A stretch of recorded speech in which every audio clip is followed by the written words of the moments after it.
Di video kali ini kita akan melanjutkan cerita dari episode sebelumnya yang menceritakan bagaimana Nazuna berhasil mengalahkan senjata kelas mitikal.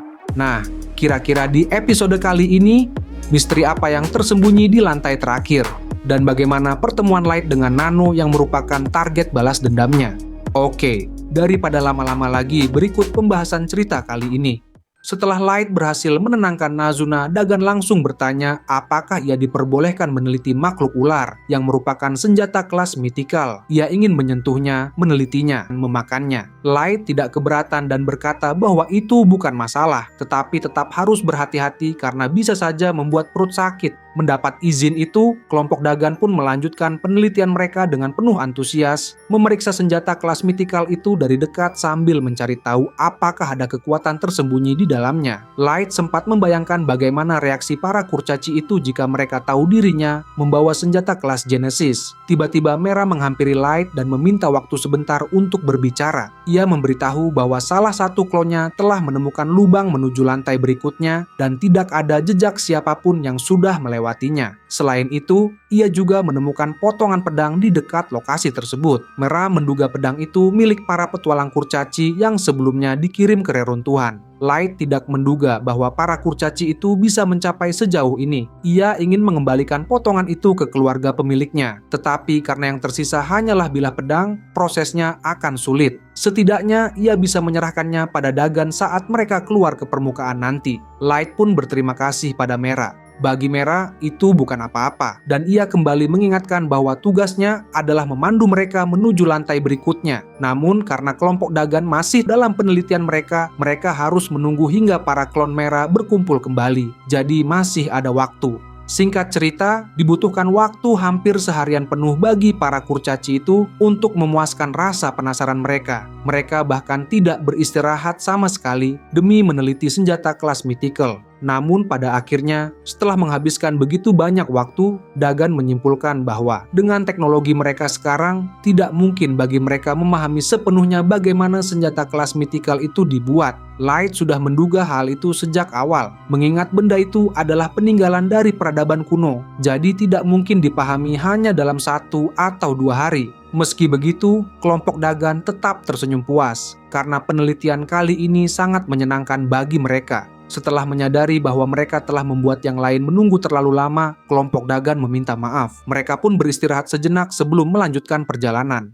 Begitu mereka turun ke lantai berikutnya, dari kejauhan mereka melihat kawasan pemukiman yang sangat luas berada di bawah tanah. Saat menyusuri jalanannya, Light merasa bahwa tempat itu benar-benar berbeda dari area sebelumnya, seolah menyimpan sesuatu yang misterius. Ia kemudian meminta Mera untuk menelusuri area sekitar dengan lebih rinci. Sementara itu, karena Dagan ingin memeriksa isi salah satu rumah, Light menyarankan agar mereka tetap bersama dan tidak berpencar. Setelah masuk ke dalam rumah tersebut, mereka mendapati perabotannya tampak biasa seperti rumah pada umumnya. Light sebenarnya mengira mereka akan menemukan perlengkapan canggih atau objek istimewa, tetapi justru tampilannya sangat sederhana. Dagan pun bingung karena lantai sebelumnya menunjukkan teknologi luar biasa, tetapi kini justru berbeda. Meski begitu, bagi Light masih ada kesempatan untuk menelusuri lebih jauh dan mungkin saja ada benda luar biasa tersembunyi di sekitar. Di tengah penyelidikan itu, tiba-tiba Nazuna memanggil mereka dan meminta semua orang untuk melihat sebuah bangunan yang tampak berbeda dari yang lain.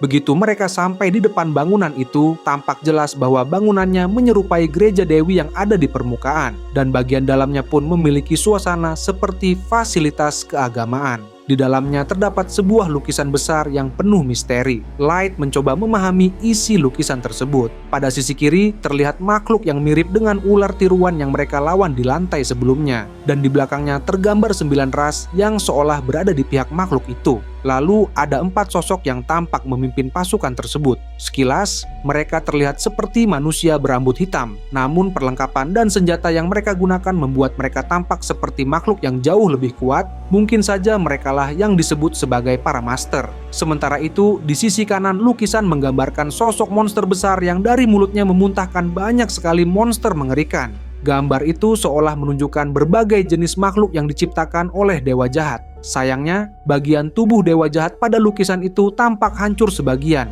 membuatnya sulit dikenali. Nazuna pun ikut berkomentar bahwa lukisan itu terlihat menjijikan untuknya, dan Dagan sependapat karena gambar tersebut juga terlihat menyeramkan. Namun Light masih mencoba memahaminya lebih dalam. Meskipun Nazuna dan Dagan tidak menyukai lukisan itu, menurut Light lukisan tersebut justru tampak cukup religius jika melihat tempatnya berada di dalam gereja Dewi. Selain itu, mereka memang perlu mencari informasi yang disembunyikan ras Dragonwed dan Iblis, mencari tahu siapa para master, hingga mencari petunjuk tentang makhluk yang pernah memusnahkan peradaban kuno. Jika melihat isi lukisan itu, semuanya tampak memberikan isyarat atau petunjuk yang sangat mereka butuhkan, bahkan mungkin berkaitan dengan keberadaan dewa yang telah menghancurkan peradaban di masa lalu. Tidak lama kemudian, salah satu klon merah datang dan melapor bahwa mereka telah menemukan tempat yang tampak seperti ruang harta dan perpustakaan yang sepertinya mirip dengan perpustakaan kerajaan.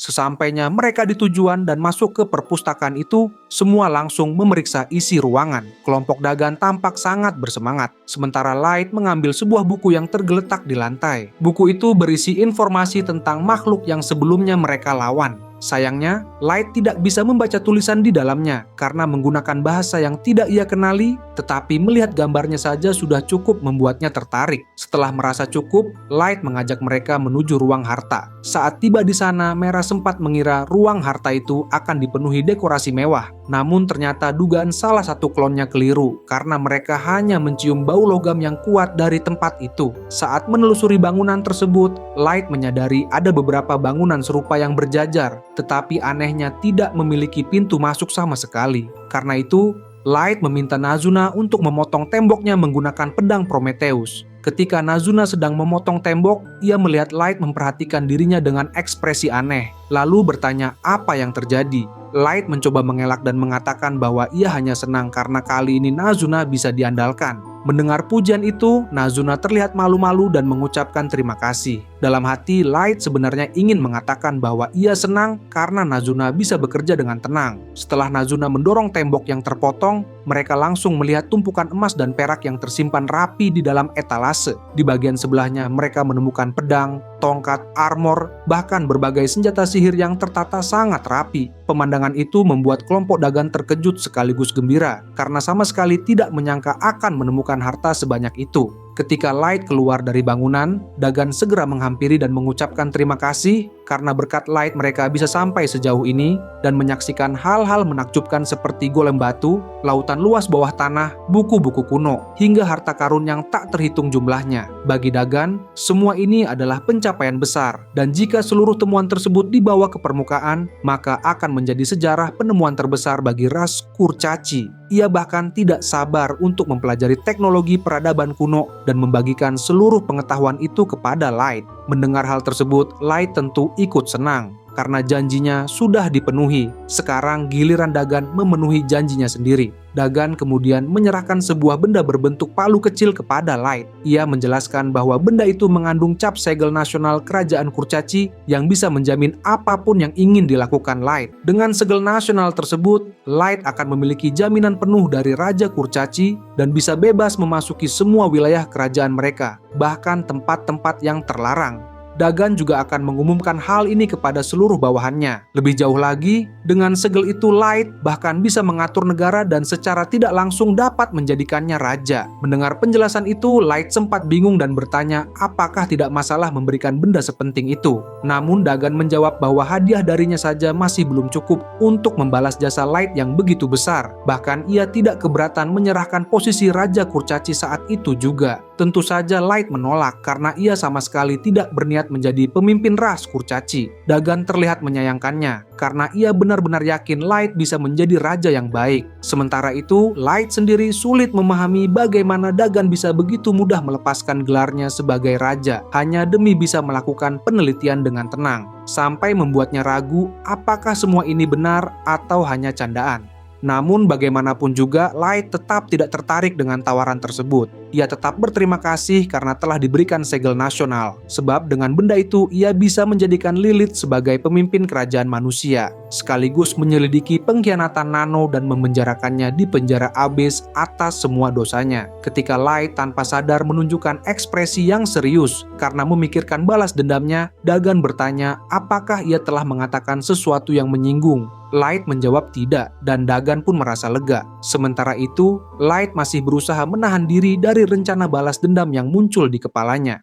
Setelah itu, Light teringat pada sebilah pedang yang kemungkinan besar merupakan peninggalan petualang ras Kurcaci. Ia ingin membawanya kembali ke permukaan sebagai bentuk penghormatan terakhir dan menguburkannya dengan layak. Karena itu, ia memastikan pada Dagan apakah hal tersebut tidak akan menjadi masalah. Light sejak awal ingin mengembalikannya kepada keluarga sang petualang daripada membiarkannya terus terlantar di reruntuhan. Dan semua itu ia lakukan demi kepuasan batin dan rasa hormatnya. Dagan tentu tidak mempermasalahkannya. Bahkan ia merasa terkesan karena Light sampai memiliki niat sebaik itu. Menurutnya, para petualang itu pasti akan bahagia di alam sana. Light pun berterima kasih, dan dalam hati ia merasa tersentuh karena ternyata meski ras Kurcaci melahirkan sosok sekeji Nano, ada juga Kurcaci sebaik Dagan. Tak lama kemudian, Dagan tiba-tiba memutuskan untuk tetap tinggal dan meneliti reruntuhan kuno lebih lama. Namun salah satu rekannya mengingatkan bahwa mereka masih memiliki banyak pekerjaan penting di permukaan. Kedua rekannya bahkan menawarkan diri untuk tinggal sebagai pengganti Dagan, sementara sang raja kembali. Tentu saja Dagan langsung memprotes, dan sama sekali tidak peduli dengan tugasnya sebagai raja. Menurutnya, kedua rekannya harus lebih bijaksana. Namun rekannya justru balik menegur bahwa seharusnya Daganlah yang tidak lari dari tanggung jawab dan berhenti memilih penelitian sebagai alasan. Ketika Dagan dan kedua rekannya saling berseteru, kelompok Light hanya bisa mengamati dari kejauhan. Light yakin pasti ada cara untuk membujuk Dagan kembali ke kerajaan Kurcaci. Namun perseteruan itu justru semakin memanas hingga mereka saling adu suit untuk menentukan siapa yang bertanggung jawab. Nazuna sempat bertanya apakah tidak apa-apa membiarkan mereka bertengkar seperti itu. Dan Light menjawab akan lebih baik membiarkannya saja. Pada akhirnya, setelah saling beradu dan bahkan adu pukul ringan, Dagan setuju untuk mengutamakan tugasnya sebagai raja. Di tengah itu semua, Klon Merah kembali membawa laporan bahwa tidak ada jalan ke lantai berikutnya, sehingga dapat dipastikan bahwa mereka memang berada di lantai terakhir. Mereka pun menghabiskan sepanjang hari untuk menyelidiki bangunan lain, berharap ada benda berharga yang bisa ditemukan. Namun hasilnya, hanya ruang harta saja yang menyimpan senjata dan item sihir, sementara bangunan lainnya kosong. Light menduga bahwa lantai terakhir ini dulunya merupakan wilayah pemukiman bagi berbagai ras di masa lampau. Sementara itu, kelompok Dagan masih belum puas meneliti peradaban kuno. Mereka bahkan mulai mendekati Nazuna karena tertarik dengan pedang Prometheus. Nazuna yang panik langsung bersembunyi di belakang Light. Light memahami situasinya karena akan berbahaya jika Nazuna tidak sengaja menghajar para Kurcaci, jadi ia segera menengahi agar tidak terjadi keributan. Setelah kelompok Dagan menyelesaikan penyelidikan mereka, semua kembali ke permukaan menggunakan sihir teleportasi. Merah ditinggalkan sementara untuk mengumpulkan seluruh klonnya sebelum menyusul. Setibanya di permukaan, mereka langsung memutuskan untuk menyiapkan fasilitas baru yang digunakan untuk menyimpan seluruh temuan dari reruntuhan dan meneliti semuanya secara rahasia. Light sudah membahas rencana itu dengan Dagan, tetapi melakukan penelitian berskala besar di permukaan akan sulit dilakukan tanpa menarik perhatian ras Dragonwed atau iblis. Karena itu, Light berencana membangun fasilitas penelitian langsung di lantai terakhir reruntuhan kuno, lalu memindahkan para peneliti Kurcaci menggunakan sihir teleportasi. Dengan begitu, Light hanya perlu menunggu laporan hasil penelitian dari Dagan. Setelah mengirim kembali kelompok Dagan ke kerajaan Kurcaci, akhirnya Light dan kelompoknya bisa kembali ke Abyss. Meski terasa melelahkan, setidaknya seluruh penyelidikan mereka telah selesai. Saat bersantai di kasurnya, Light merasa penyelidikan kali ini jauh lebih intens daripada yang ia bayangkan. Apalagi harus berurusan dengan kelompok Dagan yang cukup menyita tenaga dan pikirannya. Meski begitu, ia bersyukur karena mereka bukan orang jahat. Bahkan berkat Dagan, Light berhasil mendapatkan segel nasional yang menandakan kerjasama penuh dengan kerajaan Kurcaci. Dengan segel itu di tangan, ia tidak sabar untuk memulai balas dendam dendamnya pada Nano. Light pun mulai memikirkan bentuk balas dendam apa yang akan ia berikan kali ini, berharap hasilnya bisa sememuaskan saat ia membalaskan dendam pada Sasha. Sementara itu, di tempat lain, Nano sedang sibuk menempa senjata dan di sekelilingnya tampak tumpukan mayat manusia yang menjadi korban dari kegilaannya dalam menciptakan senjata terkutuk. Setiap kali pedang yang ditempa tidak sesuai keinginannya, ia mengambil jantung manusia yang masih hidup, lalu menempanya bersama dengan bilah yang sedang ia buat. Dan jumlah korban yang menjadi bahan eksperimen sudah tidak terhitung lagi. Beberapa jam kemudian, pedang terkutuk yang ia kerjakan akhirnya selesai. Bentuknya mengerikan, diselimuti aura gelap yang begitu pekat. Nano tampak sangat puas, karena untuk pertama kalinya ia berhasil menciptakan senjata sihir kelas artefak seorang diri. Menurutnya, senjata kelas artefak memiliki kekuatan setara dengan petualang peringkat atas. Jika ia terus membuat senjata terkutuk, ia yakin suatu hari bisa menciptakan senjata kelas relik, meski ia bukan seorang penyihir. Keinginan untuk menguji pedang itu langsung muncul di benaknya. Nano lalu menebas semua mayat di sekelilingnya, memotong benda-benda keras satu persatu, dan semakin bersemangat ketika melihat bilah pedangnya tidak mengalami lecet sedikit pun. Ia semakin yakin bahwa dirinya adalah jenius sejati, seorang pembuat senjata legendaris yang dipilih langsung oleh Dewi. Namun kepuasan itu belum cukup. Ia masih membutuhkan korban hidup untuk benar-benar menguji kekuatan senjata barunya. Dengan mengenakan jubah, Nano diam-diam keluar rumah dan menuju pusat kota. Sementara itu, Kava mengamati pergerakan Nano dari kejauhan. Menurutnya, Nano sudah tidak bisa menahan diri, dan ada kemungkinan kutukan pedang itu akan segera menyerang balik serta mencapai tahap akhirnya. Kava justru menantikan momen tersebut dan berharap semua persiapan yang ia lakukan selama ini tidak sia-sia. Setelah memastikan segalanya berjalan sesuai perkiraannya, Kava pun menghilang masuk ke dalam hutan. Di sisi lain, Nano akhirnya berhasil menemukan target pertamanya, yaitu seorang petualang dari ras Beastman. Begitu melihat Nano, petualang itu tampak kebingungan karena tubuhnya bergetar ketakutan, meski yang berdiri di depannya hanyalah seorang kurcaci.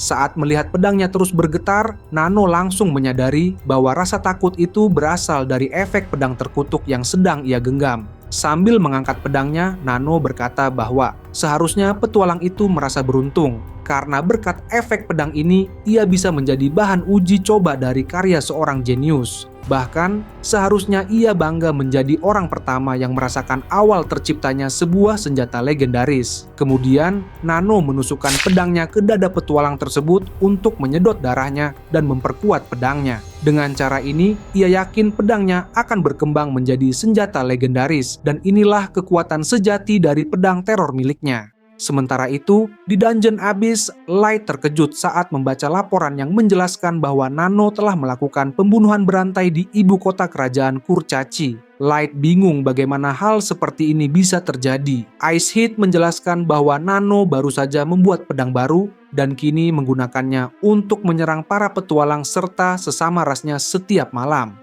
Light bertanya seperti apa pedang yang dibuat oleh Nano. Icehead menjawab bahwa berdasarkan informasi dari Mei, kemungkinan besar itu adalah pedang terlarang. Light tidak percaya, ia bertanya-tanya apakah pedang tersebut benar-benar termasuk pedang terlarang dan bagaimana Nano bisa mendapatkannya. Pada dasarnya, pedang terlarang adalah pedang terkutuk. Memilikinya saja sudah merupakan pelanggaran berat dan bisa berakhir dengan hukuman mati sesuai perjanjian 9 negara. Pedang jenis ini bisa merusak mental penggunanya, mengurangi usia, dan membuat pemakainya mudah tersulut emosi. Dari sudut pandang seorang petualang, pedang itu hanya terlihat memancarkan energi kutukan. Jadi mustahil Nano memilikinya tanpa alasan. Icehead kemudian menjelaskan bahwa semua informasi mengenai asal pedang tersebut sudah tercatat dalam laporan. Ketika Light membaca ulang laporan itu, ia sangat terkejut saat mengetahui bahwa Nano sendiri yang membuat pedang terkutuk tersebut. Ia tidak menyangka hal seperti ini bisa terjadi,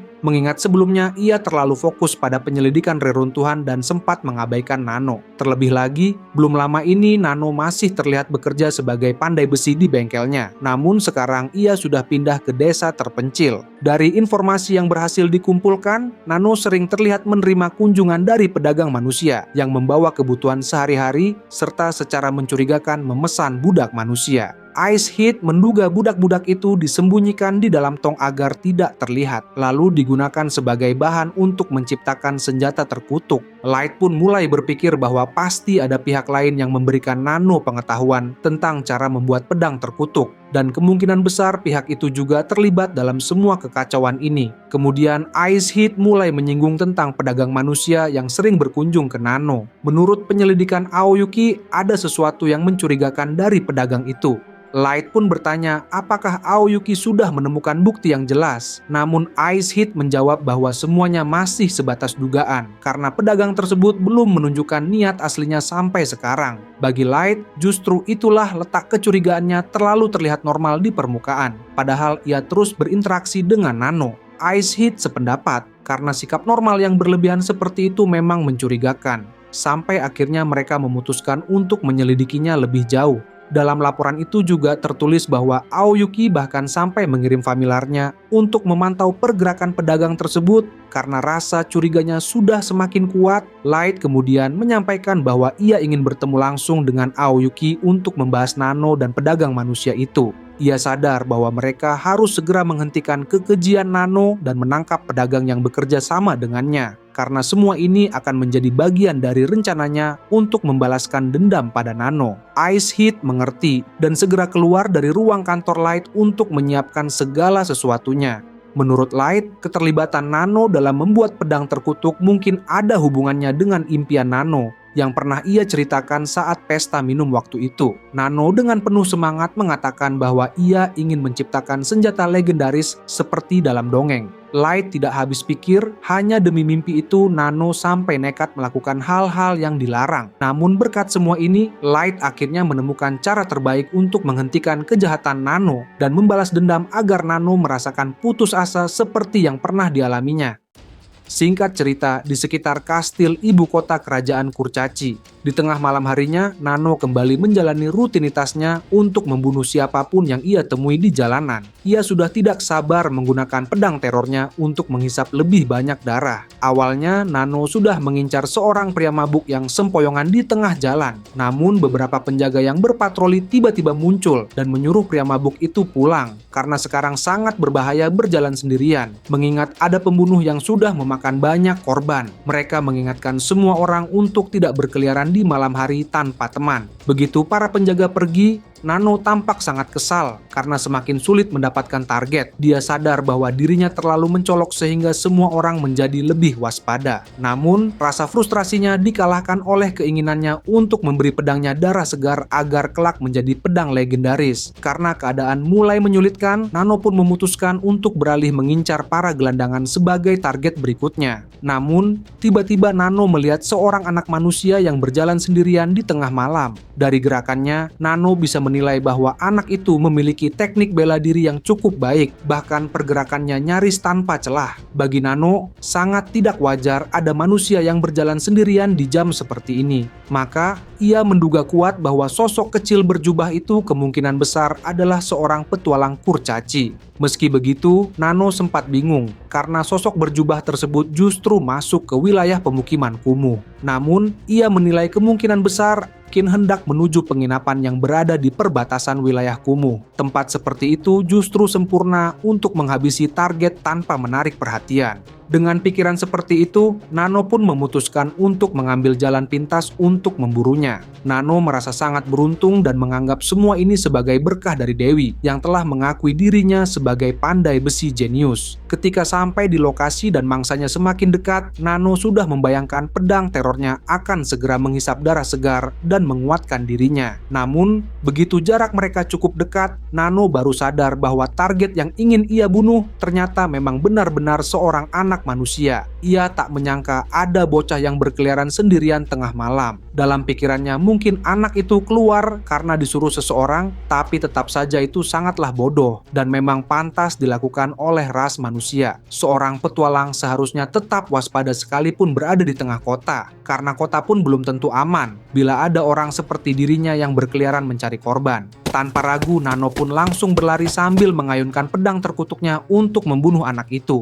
Kemudian tiba-tiba Nano melihat targetnya mulai mengambil postur bertahan, namun ia menganggap hal itu sia-sia. Dengan kekuatan pedang teror, siapapun yang melihatnya akan langsung diselimuti rasa takut dan sekali tebas saja cukup untuk membunuh. Pedang itu bahkan tak bisa ditangkis hanya dengan armor kelas rendah. Karena itu, Nano sangat yakin serangannya tidak akan bisa dihindari. Namun, tepat ketika Nano merasa tebasannya pasti mengenai sasaran, serangannya justru ditahan dengan begitu mudah, hingga membuat Nano terkejut dan kebingungan. Detik berikutnya, ia malah terkena tendangan balasan yang membuat tubuhnya terpental dan jatuh kesakitan. Nano tidak pernah menduga serangannya bisa ditangkis begitu mudah. Ia langsung berasumsi bahwa targetnya mungkin membawa senjata dengan kelas jauh lebih tinggi daripada dirinya. Ditambah lagi, anak itu sama sekali tidak menunjukkan reaksi takut, yang berarti sosok yang ia hadapi ini jauh lebih kuat daripada penampilannya. Kenyataannya, sosok berjubah itu tidak lain adalah Light yang saat ini sedang menjebak Nano. Light berkata bahwa terlepas dari kemampuan Nano sebagai pandai besi, kemampuan bertarungnya ternyata masih sama seperti dulu dan tidak banyak berubah. Setelah itu, Light membuka tudung kepalanya. Nano mulai mengenali suara itu dan bertanya bagaimana Light masih bisa hidup. Kemudian Light melepas topengnya dan menyapa Nano. Light pun memberitahu bahwa ia telah kembali dari jurang Abyss hanya untuk membalaskan dendamnya pada Nano.